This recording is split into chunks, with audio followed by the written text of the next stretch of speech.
The rain fell like tears from heaven itself. Marcus Wellington stood frozen at Rosewood Cemetery, his expensive coat soaked through, staring at the marble headstone that read Emily Wellington, beloved daughter, 1998 to 2024, for months. She'd been gone for 4 months, and the pain still felt like a knife twisting in his chest. He knelt down, placing white lilies on the wet grass. "'Kay, princess, Daddy's here." That's when he heard it, sobbing. A child's desperate sobbing. Marcus's head snapped up. The cemetery was supposed to be empty at this hour. The sun was setting behind Storm Ridge Mountain, casting long shadows through the ancient oak trees. Mist crawled across the graves like something alive. The crying came again. Closer. More desperate. Marcus stood slowly, his heart hammering. He followed the sound through the fog, past rows of headstones, until he saw her. A little girl, maybe 7 years old, crouched beside Emily's grave. Her tiny body shook with sobs, so violent it looked like she might break apart. She wore a pink jacket 2 sizes too big, and her sneakers were held together with duct tape. Marcus froze. Ow. This child was crying at his daughter's grave like her entire world had ended. "Hey," Marcus called softly, his voice gentle. "Sweetheart, are you okay?" The girl's head jerked up. Her eyes went wide with terror. She scrambled backward, clutching something to her chest. "Please," the girl whimpered, her voice breaking. "I just wanted to see her one more time. See her, see Emily." Marcus's throat tightened. "How do you know my daughter?" The girl's lip trembled. Fresh tears spilled down her dirt-streaked face. She was my best friend. She was the only person who ever cared about me." Marcus felt like someone had punched him in the stomach. "What's your name?" "Lily." "Lily, where are your parents?" The girl's face crumpled like paper. "I don't have parents. They left me when I was 4. I've been alone ever since." Thunder rumbled overhead. The rain began to fall harder. "Lily, what are you holding?" The girl hesitated, her small hands shaking. Then slowly, carefully, she held out a crumpled photograph. Marcus took it with trembling fingers. His blood turned to ice. The photo showed 2 people. Emily, smiling bright as sunshine, her arm around a little girl with missing front teeth. Lily. They were at Harbor Point Beach, building sandcastles. It's the date stamped in the corner. August 2023. Just 8 months ago, this was real. Emily had known this child, had spent time with her, had cared enough to take her to the beach, and Marcus had never even known she existed. "Where did you get this?" Marcus whispered, his voice cracking. "Emily gave it to me," Lily said quietly, staring at the photo like it was the most precious thing in the world. "She said it was proof that I mattered, that someone saw me, that I wasn't invisible." The rain poured down now, soaking them both. Lily started shivering violently. "Emily was coming to meet me." Lily's voice rose to a cry. "The day she died, she was bringing me food and warm clothes, and that's when the accident happened. It's all my fault." The girl collapsed into sobs so violent her whole body convulsed. Marcus's mind reeled.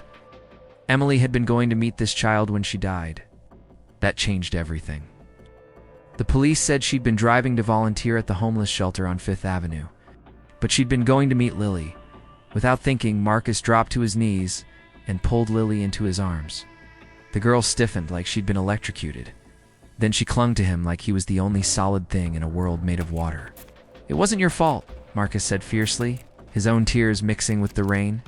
"Do you hear me? None of this was your fault." Lily looked up at him with eyes that had seen too much suffering for someone so young. "I have to go now. The shelter on Maple Street closes at 8. If I don't get there in time, I have to sleep outside. And it's supposed to drop below freezing tonight." Marcus stared at this small, broken child. His daughter had been trying to save this girl, and she'd died trying. A decision crystallized in his mind. "You're coming home with me," Marcus said. Lily's eyes went wide. "What? You're coming to my house tonight? You'll have a warm bed, hot food, clean clothes? We're going to figure this out together, but why would you help me?" Marcus looked at the photo in his hand. Emily and Lily, smiling like nothing bad could ever touch them. "'Cause Emily loved you," Marcus said simply. "And that's enough for me." Tears streamed down Lily's face. Slowly, hesitantly, her small hand slipped into his larger one. They walked through the rain-soaked cemetery toward Marcus's Range Rover. As Lily climbed carefully into the leather seat, Marcus's phone buzzed. A text from an unknown number. Stop asking questions about the girl or you'll lose more than you already have. Marcus's blood ran cold. Someone was watching. Someone knew he had Lily. He deleted the message and started the engine.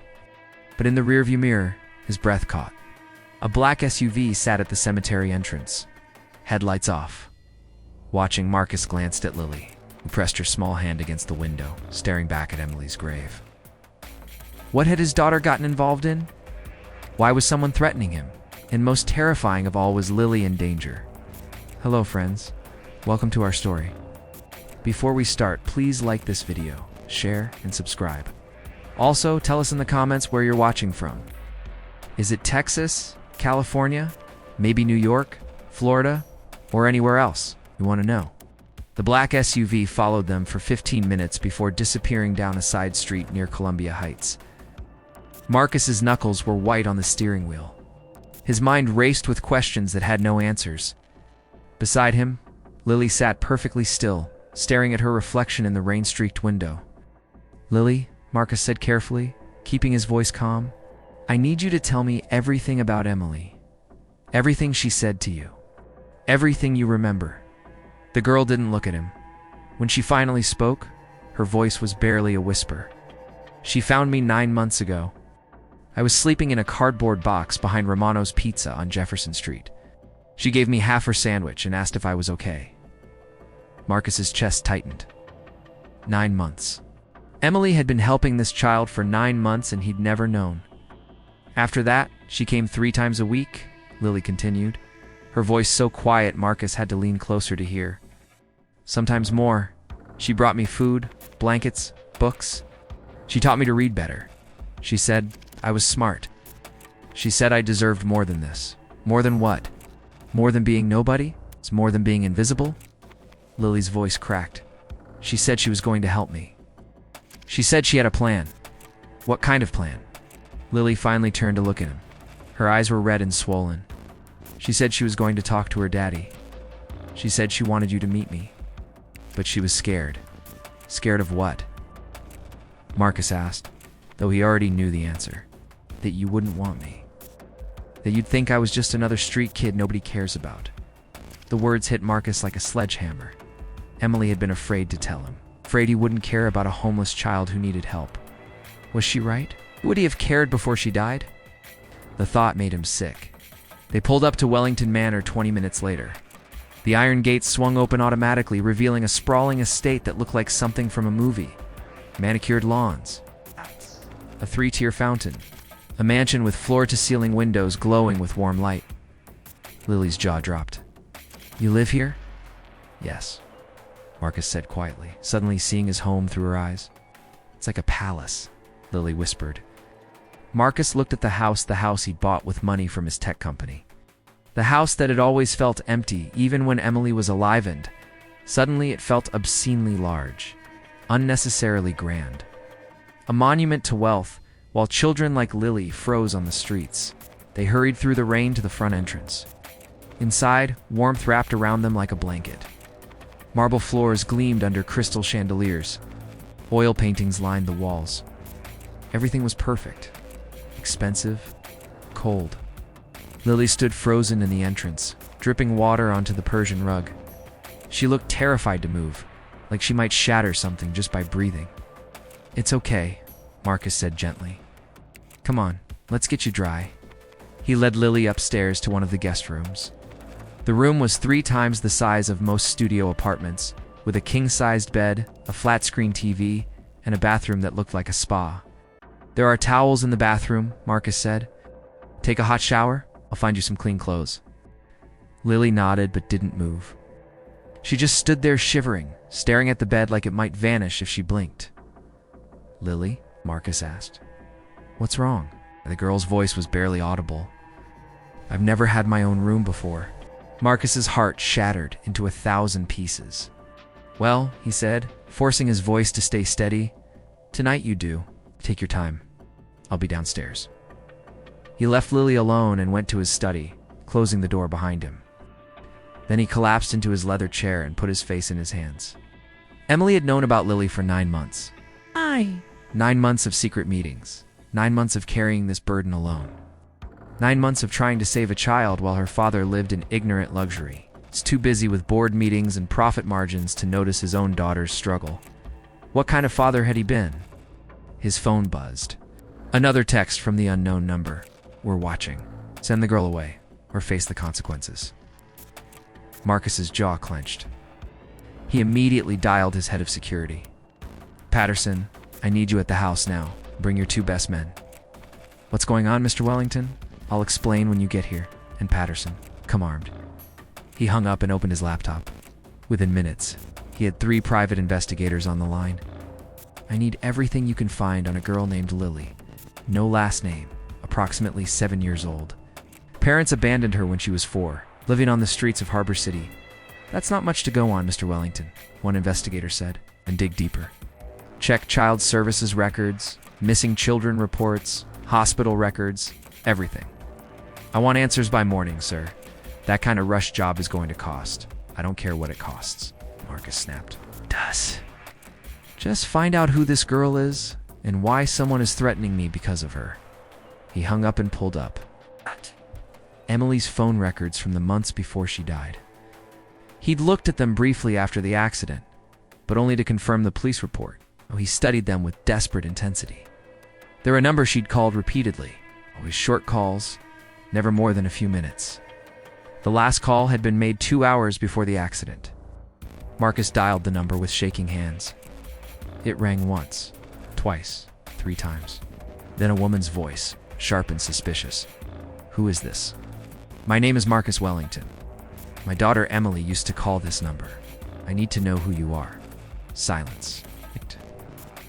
Then, I don't know any Emily. Please, Marcus said desperately. She died 4 months ago. I just found a little girl at her grave. A girl named Lily. Someone is threatening me because of her, if you know anything. Lily, the woman's voice changed, became urgent. You found Lily. Where is she? She's here with me. Who are you? Listen to me very carefully, the woman said, her voice tight with fear. Get that girl out of your house, right now, tonight. They will come for her. Marcus's blood turned to ice. It was coming for her. People who killed your daughter? The phone went dead. Marcus stared at the screen, his heart hammering like a drum. The people who killed Emily? The police had said it was an accident. A drunk driver who ran a red light at the intersection of Madison and 42nd. But what if they were wrong? Footsteps sounded in the hallway. Marcus stood quickly, opening his study door. Lily stood there in borrowed clothes, one of Marcus's old t-shirts that hung on her like a dress, and sweatpants rolled up at the ankles. Her hair was wet from the shower, her face scrubbed clean. She looked so small, so fragile. I heard you talking, Lily said quietly. Someone called about me. Marcus forced a smile, just making some calls to help figure things out. Are you hungry? Lily nodded hesitantly. They went downstairs to the kitchen. Marcus heated up leftover pasta and watched as Lily ate like she was starving, which he realized with shame she probably was. Lily, Marcus said carefully, did Emily ever tell you she was in danger? The girl's fork froze halfway to her mouth. She set it down slowly, her hands trembling. There was a woman, Lily whispered. A few weeks before Emily died, she found us together. What did she look like? Tall blonde hair? She had a scar. Lily touched her right eyebrow. Right here, she told Emily she was making a mistake, that she should stop helping me. What did Emily say? She told the woman to leave us alone. But after that, Emily was different. She kept looking over her shoulder. She made me promise to hide if I ever saw that woman again. Marcus's stomach twisted. Did you see her again? Lily's eyes filled with tears. The day Emily died. She was across the street from Romano's when Emily picked me up. I told Emily we should leave, but Emily said it was okay. She said she had a plan to keep me safe. And then we got in her car. We were driving to someone's house. Someone Emily said could help me. Lily's voice broke. We never made it there. The truck, it came out of nowhere. It hit us so hard. I remember screaming. I remember blood. I remember Emily wasn't moving. Tears streamed down the girl's face. The police came. The ambulance came. But nobody saw me. So small. I crawled out through the broken window, and I ran. I ran and ran until I couldn't run anymore. Marcus felt like the room was spinning. Lily, were you in the car when the accident happened? Lily nodded, sobbing. Emily died trying to save me. I just ran away. I'm a coward. I should have stayed. Should have told them what I saw. What did you see? The truck that hit Usit didn't have a driver who was drunk.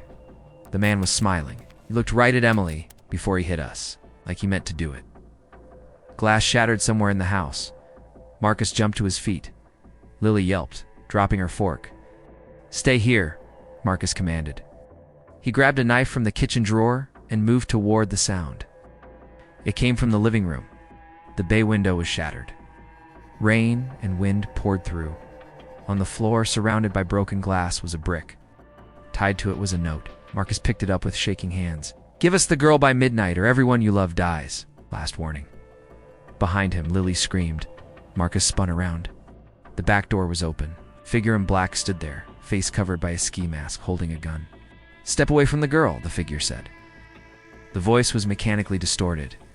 Marcus moved in front of Lily instinctively. Who are you? What do you want? The girl doesn't belong to you. She belongs to us. Us? Who is us? The figure raised the gun, pointing it directly at Marcus's chest. Last chance. Move aside. Lily clutched Marcus's shirt, sobbing. Don't let them take me, please. Time seemed to slow down. Marcus saw the figure's finger tighten on the trigger, saw the cold calculation in those eyes, saw death coming for both of them. And then the front door crashed open. FBI, drop your weapon. The masked figure spun around. Gunfire exploded through the kitchen. Marcus threw himself over Lily, shielding her with his body. Glass shattered. Someone screamed. Footsteps pounded. Wood splintered. Then silence. Marcus looked up cautiously. The masked figure was gone. The back door swung open, rain pouring in. FBI agents swarmed through the house, guns drawn, shouting commands. Mr. Wellington? A woman in a tactical vest knelt beside them. Are you hurt? No, we're okay. Marcus pulled Lily up, checking her for injuries. How did you know to come? Anonymous tip. Someone called and said there was an armed intruder at this address. The woman on the phone. She must have called the FBI after warning Marcus. But who was she? And how did she know? Patterson, Marcus's head of security, burst through the front door with his team. Are you all right? Lock down this entire property, Marcus said. No one gets in or out without my approval. Yes, sir. Marcus turned to the FBI agent. I need protection for me and this child. Someone just tried to kidnap her. We'll have officers stationed outside tonight, the agent assured him. But Mr. Wellington, who is this child? Why would someone want to take her? I don't know, Marcus said honestly. But I'm going to find out. After the police left and Patterson posted guards at every entrance, Marcus carried an exhausted Lily upstairs. The girl had stopped crying but was shaking uncontrollably. Marcus tucked her into the massive bed, pulling the soft blankets up to her chin. Am I going to die? Lily whispered. No, Marcus said fiercely. I promise you, Lily, I won't let anyone hurt you. That's what Emily said. Tears rolled down her cheeks, and then she died. The words cut deeper than any knife could. Marcus sat on the edge of the bed. Lily, I need you to think very carefully. Did Emily ever mention anything about your parents? About where they went or why they left you? Lily's face went strange, distant, like she was remembering something she'd tried to forget. She said my parents were dangerous people, Lily whispered. She said they did bad things to children. She said that's why she had to keep me hidden. Hidden from who? No. Lily's next words stopped Marcus's heart. From my mother's partners. The ones who sell children. Marcus felt the room spin. What? Emily said my mother worked for bad people. People who took kids and sold them like toys. Lily's voice got smaller. She said my father found out and tried to stop them. But they killed him. And my mother tried to run away with me, but they found us. They took my mother. I ran. I hid. Till Emily found me. Child trafficking. Emily had discovered a child trafficking ring. And she died because of it. Marcus's phone buzzed. Text from one of his investigators. Found something. Lily's real name is Lily Chen. Father. David Chen, investigative journalist. Murdered 3 years ago while investigating trafficking ring. Mother, Dr. Sarah Chent, trauma surgeon. Disappeared 3 years ago. Presumed dead. Ring operated by a woman named Victoria Cross, still at large. Another text came through. Mr. Wellington, Victoria Cross has connections to organized crime across 5 states. If she wants the girl back, she won't stop. You're in serious danger. Marcus looked at Lily, now sleeping fitfully in the big bed. This small, innocent child was the only living witness to a criminal empire. Her father had died trying to expose it. Her mother had disappeared trying to protect her. And Emily had died trying to save her. Marcus's hands clenched into fists. He pulled out his laptop and started searching. Victoria Cross. The name brought up dozens of articles. A successful businesswoman. Owner of Cross International Adoption Agency. Philanthropist. Donor to children's charities. But buried deep in forums and conspiracy sites, Marcus found whispers, accusations, stories of children who disappeared, adoptions that didn't make sense, money trails that led nowhere. Emily had been investigating this.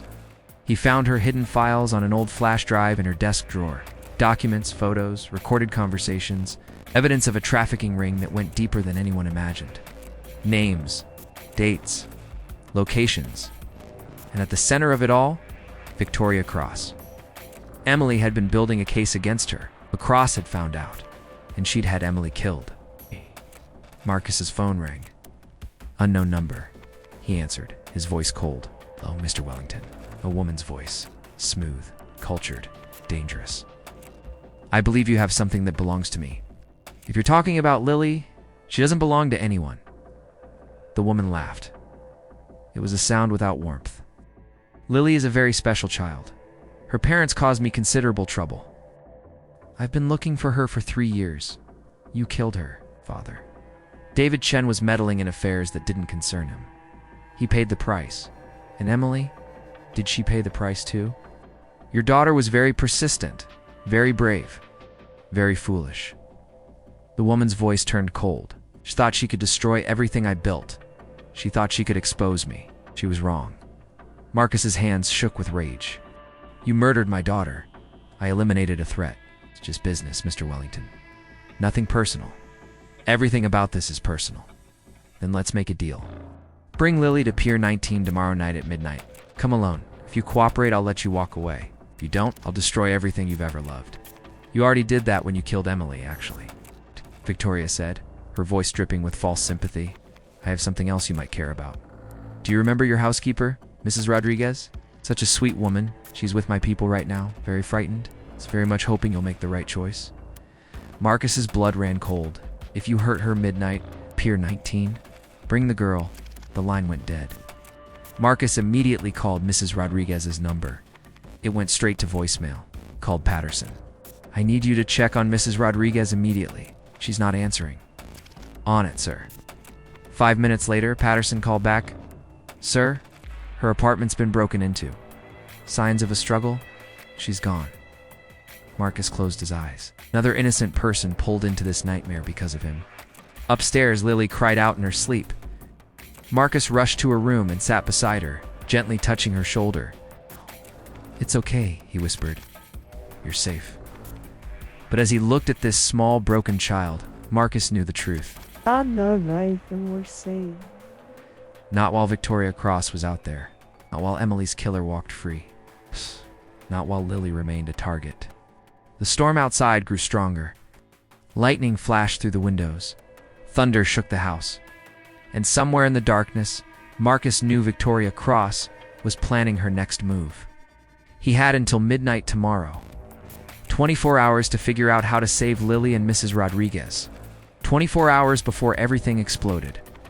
The clock was ticking, and Marcus had no idea if he could keep his promise to protect the girl his daughter had died trying to save. Marcus didn't sleep that night. He sat in Emily's old room, surrounded by her things, her books, her clothes, her photographs. Every object was a reminder of the daughter he'd failed to truly see. At 6 in the morning, Lily appeared in the doorway, her eyes red and swollen. "I had a nightmare," she whispered. Marcus held out his arms and Lily ran to him. The girl climbed into his lap, trembling like a leaf in a hurricane. I dreamed the bad woman took me, Lily said, and you couldn't stop her. That's not going to happen, Marcus promised, even though he wasn't sure he could keep that promise. They sat together as the sun rose, painting the sky in shades of gold and pink. For a moment, it felt almost peaceful. Then Marcus's phone rang. It was one of his investigators. Mr. Wellington, I've got more information. Victoria Cross isn't working alone. She has at least 8 people in her crew, all armed, all dangerous, and there's something else. What? Your daughter had a partner, someone she was working with on the investigation. A woman named Detective Rachel Torres with Harbor City PD. She's been investigating Cross for 4 years.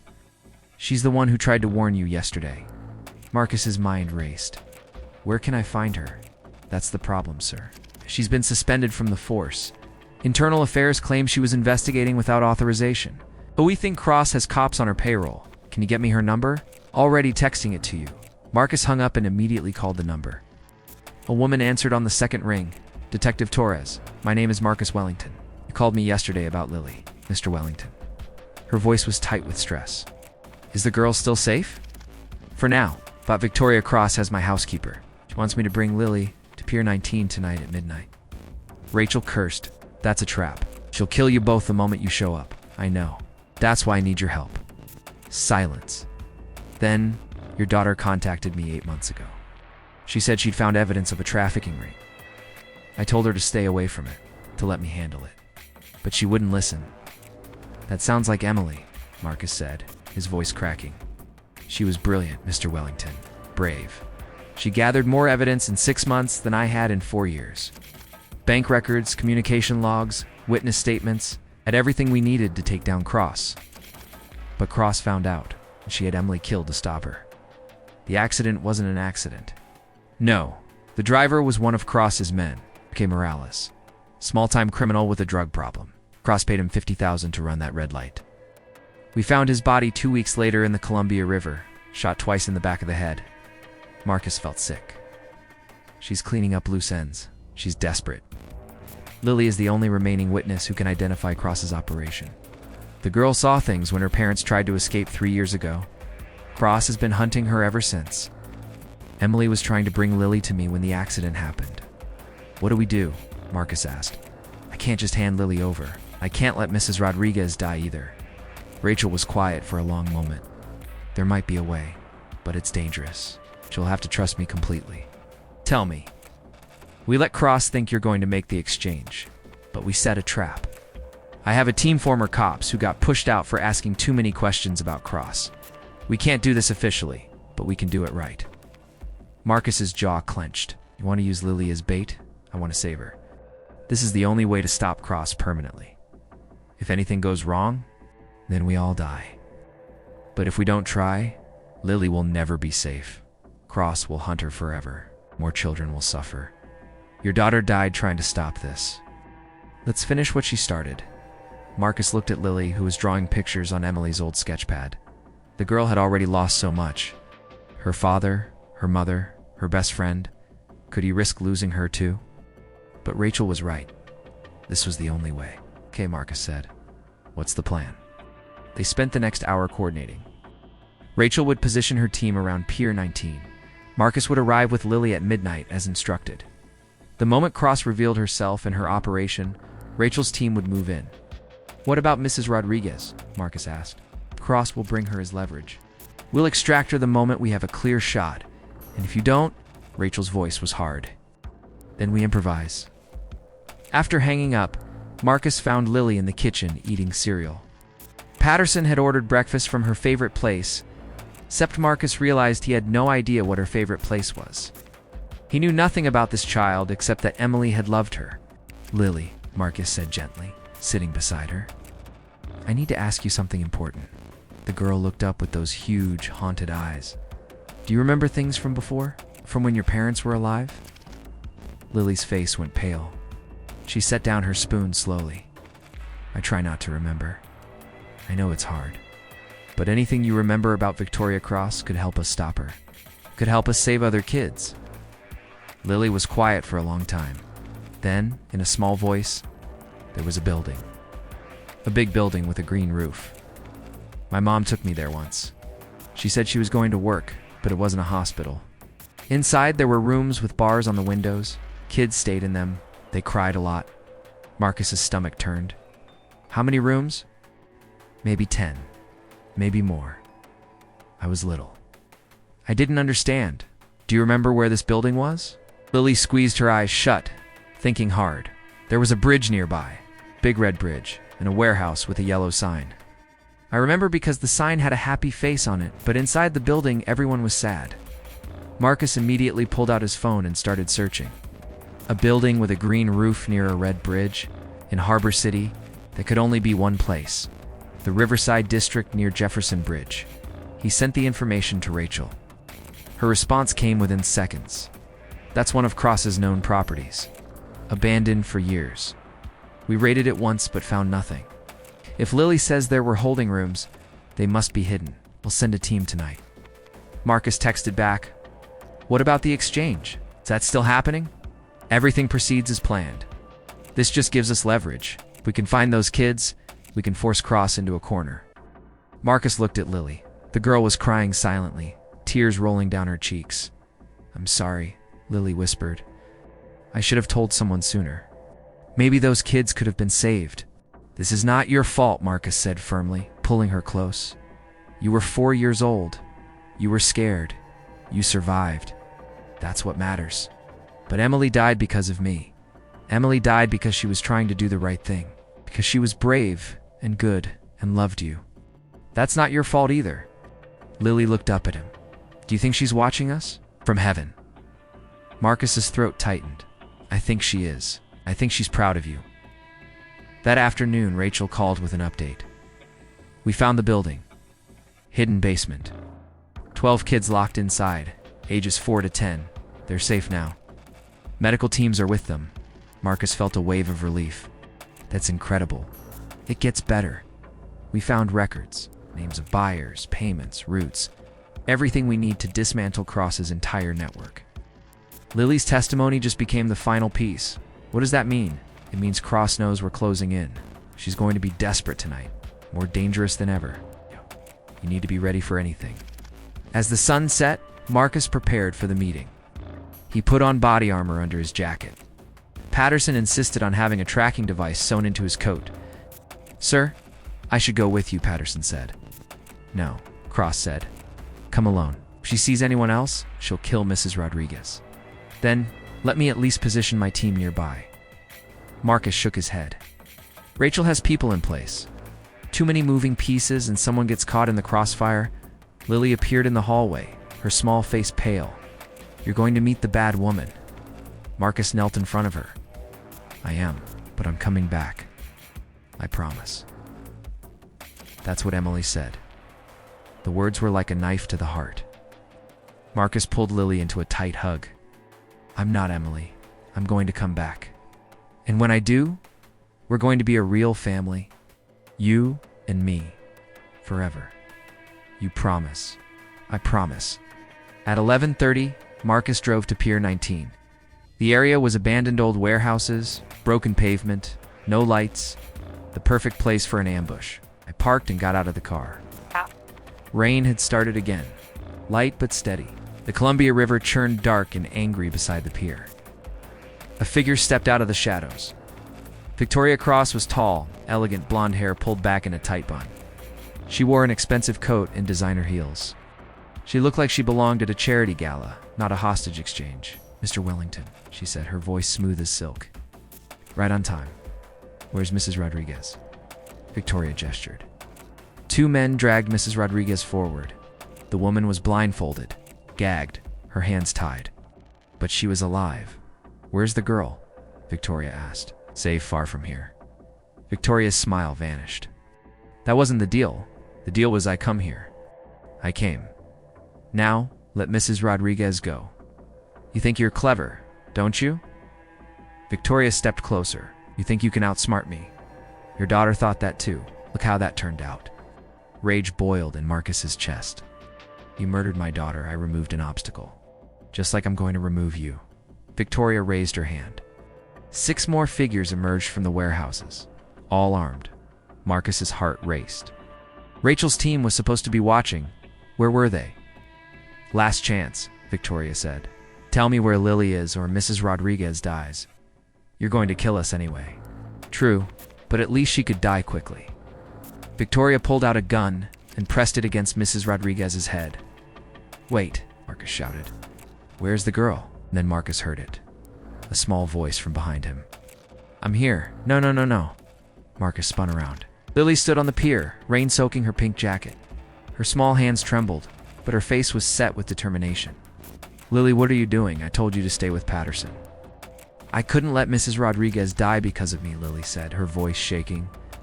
Not like Emily. Victoria's face lit up with triumph. There's my girl. Come here, Lily. Come to Aunt Victoria. You're not my aunt, Lily said. You're a monster. Such harsh words from such a little girl. Victoria lowered her gun from Mrs. Rodriguez and aimed it at Marcus. Come here now, or I kill him too. Lily took a step forward. Don't, Marcus said desperately. I have to, Lily whispered. Emily would want me to be brave. She walked slowly toward Victoria, her small feet splashing in puddles. Victoria smiled. Good girl. You always were so obedient. I wasn't obedient when my parents tried to save me, Lily said. I'm not obedient now. In one swift motion, Lily dove to the ground. Gunfire erupted from every direction. Rachel's team, hidden on the rooftops, opened fire. Cross's men scattered, returning fire. Bullets tore through the night. Marcus threw himself toward Lily, covering her with his body. Victoria screamed in rage, firing wildly. Marcus felt something hot tear across his shoulder. Pain exploded. But he kept moving, dragging Lily toward cover behind a concrete barrier. Mrs. Rodriguez dropped to the ground as her captors fell under the assault. The battle lasted maybe 30 seconds. It felt like hours. When the gunfire stopped, 4 of Cross's men lay on the ground.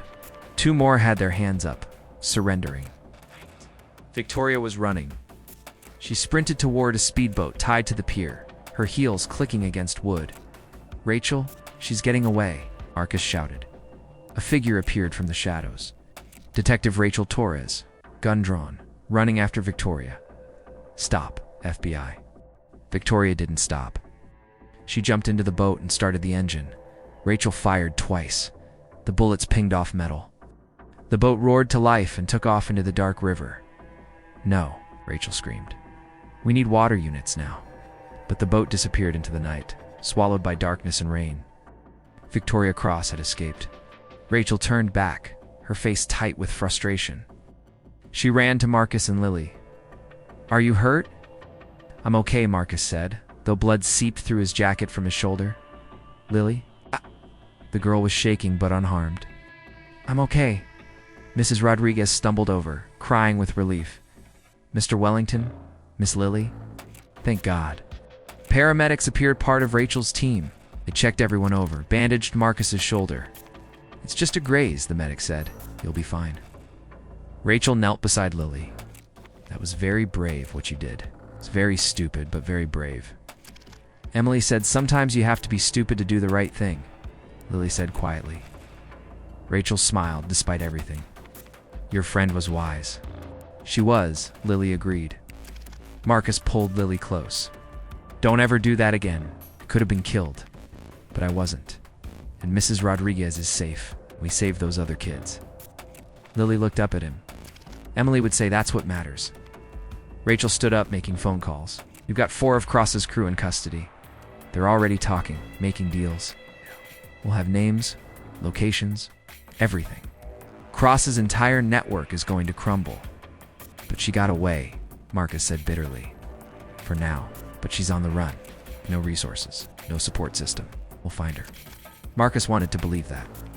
But Victoria Cross had survived this long for a reason. She was smart, dangerous, resourceful. Would they ever really be safe? Rachel must have read his mind. I'm assigning protective custody. Agents will stay with you and Lily until Cross is apprehended. Could be days, could be weeks. However long it takes, Marcus said. Lily's safety is all that matters. They drove back to Wellington Manor in an armored vehicle. FBI agents following. Mrs. Rodriguez fussed over Lily the entire way, checking her again and again to make sure she was truly unharmed. Back at the house, Marcus got Lily into dry clothes and tucked her into bed. "Is it over?" Lily asked quietly. "Almost," Marcus said. "We just need to catch the bad woman, then you'll be safe forever. Will you still want me? After I'm safe?" The question broke Marcus's heart. "Lily, I will always want you. You're part of my family now, forever." Tears spilled down Lily's cheeks. "Really? Really? If that's what you want?" "I want a family so bad," Lily whispered. "I want someone to tuck me in at night, someone to read me stories, someone to tell me I'm safe." Marcus leaned down and kissed her forehead. "Then that's what you'll have, I promise." Lily's eyes drifted closed, exhausted. Marcus sat there for a long time, watching her sleep. This small, brave child who'd lost everything and still had the courage to fight? Emily had seen something special in her, something worth dying for. And Marcus was beginning to understand what it was. Hope. In the darkest circumstances, Lily represented hope. The possibility that good could triumph, that love could heal, that broken things could be made whole again. His phone buzzed. A text from Rachel. "Found something. Call me." Marcus stepped into the hallway and called her immediately. "What did you find?" Victoria Cross isn't her real name. She's actually Sarah Chen, Lily's mother. Marcus felt like he'd been punched in the gut. Dr. Sarah Chen didn't disappear 3 years ago. She faked her death and became Victoria Cross. She didn't escape the trafficking ring. She took it over, used her medical knowledge to make more money selling children. David Chen, her husband, found out. He tried to expose her, so she had him killed and made it look like she was a victim too. Marcus's mind reeled. Yes, and it gets worse. Sarah didn't want Lily back to silence her. She wanted her back because Lily is worth money. A healthy 7-year-old girl with no records. She could sell her for $500,000. Marcus felt sick. Her own daughter. Some people are monsters, Mr. Wellington. They just hide it better than others. Marcus looked back at Lily's room. Does Lily know? I don't know. Her memories might be suppressed. Trauma does that to children. But at some point, she's going to remember. When she does, it's going to destroy her. Marcus's jaw clenched. Not if we catch Cross first. Not if we make sure Lily never has to face her again. We're doing everything we can. Every agency in the state is looking for her. She won't stay hidden long. But Marcus knew better. Sarah Chen had survived for 3 years playing this game. She was smart enough to disappear again, unless they found her first. That night, Marcus couldn't sleep. He went to Emily's room and watched the video message again. His daughter's face filled the screen, young and hopeful and so achingly alive. Dad, if you're watching this, it means something happened to me. I need you to know the truth about Lily. She's special. She's been through so much, but she's strong. She's brave. She deserves everything. Emily's eyes filled with tears. I know I should have told you about her.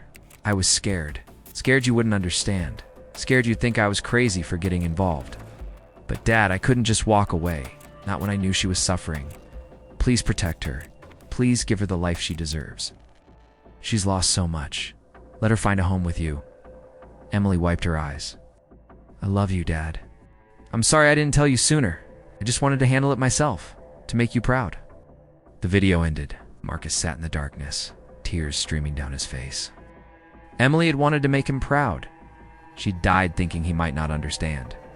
But he understood now. He understood what mattered. Not the money, not the business, not the mansion or the cars, or any of it. What mattered was love. Family. Protecting the vulnerable. Standing up for what's right, even when it's hard. Emily had taught him that, and Lily was teaching him still. His phone buzzed. Unknown number. Marcus answered, his voice cold. Hello, Marcus Wellington. Sarah Chen's voice no longer smooth, now ragged with desperation. I underestimated you. Where are you? Somewhere you'll never find me. But I wanted you to know, this isn't over. We'll get my daughter back. She's mine. You gave up that right when you became a monster. Sarah laughed bitterly. You think you can save her? Give her a happy ending? She'll never be normal. She'll always be broken, damaged, just like I am. She's not like you, Marcus said fiercely. Shh. She's brave and good and full of hope. Everything you're not. We'll see. Tell Lily her mother says hello. And tell her I'm coming for her. The line went dead. Marcus stared at the phone, rage and fear warring inside him. Sarah Chen wasn't going to stop. She'd keep coming, keep hunting, keep threatening, unless Marcus stopped her first. He called Rachel. She just called me, threatened Lily again. We're tracing it. Give us time. How much time? Days, weeks. How long does Lily have to live in fear? Rachel was quiet then. There might be another way. But you're not going to like it. Tell me. We use Emily's evidence. Release it publicly. Every name, every transaction, every piece of corruption. If we expose the entire network, Sarah loses her power base. She becomes just another criminal on the run, with nowhere to hide. But that will put targets on all our backs, Marcus said. Yes, but it will also force law enforcement to act. Right now, Sarah has people protecting her. Judges, cops, politicians. If we expose them all, they'll turn on her to save themselves. Marcus thought about Lily, sleeping upstairs. About Emily, who'd gathered that evidence with her own life. Do it, Marcus said. Release everything. Are you sure there's no going back from this? I'm sure Emily died gathering that evidence. Let's make sure her death meant something. Rachel was quiet for a moment. Your daughter would be proud of you. I hope so.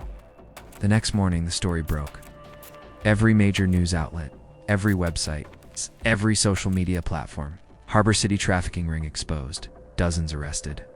The evidence was damning. Bank records, communications, videos, photos. Names of everyone involved, from street-level criminals to high-ranking officials. Within hours, arrests were being made across 5 states.